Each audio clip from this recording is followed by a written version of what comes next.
The series I'm doing, which relates to the painting in the Real Art Roadshow, that painting was from an exhibition called Velvet Nightmares, and I've had a few shows. The first one was called Tough Girls, and I've just got a show which is finished last week in Auckland called Fight Night.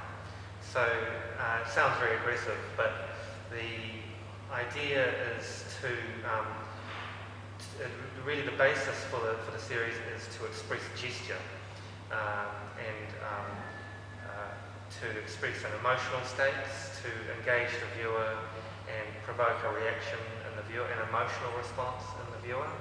So rather than just passive portraits, someone standing there or something, I want them to be expressive portraits, and so that's tended to make the poses dramatic and also the lighting, as you're saying.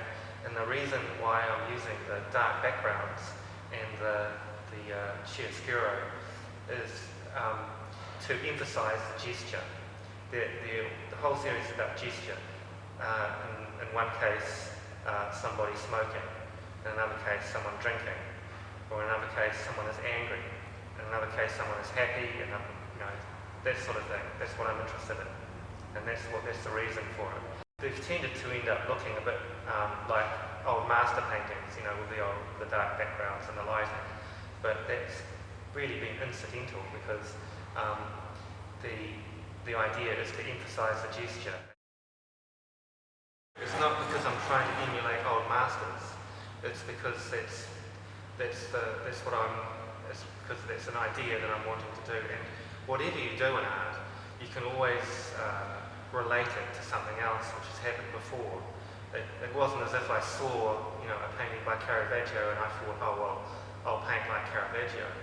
It's just you end up doing something and then you think of Caravaggio or somebody, and then you might look at them.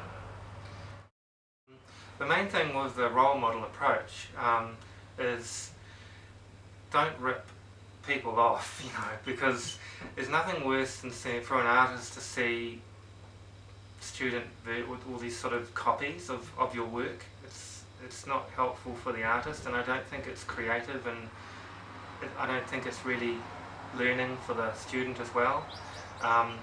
Like I say, art is about interpretation and it's learning, but it's really about discovering yourself and finding out what's special about you rather than trying to be someone else or copy someone else. That's my approach to it anyway.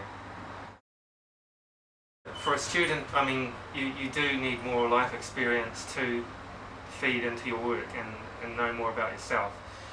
But with art as role models, like I'm saying, you still need to interpret it, even in your own way.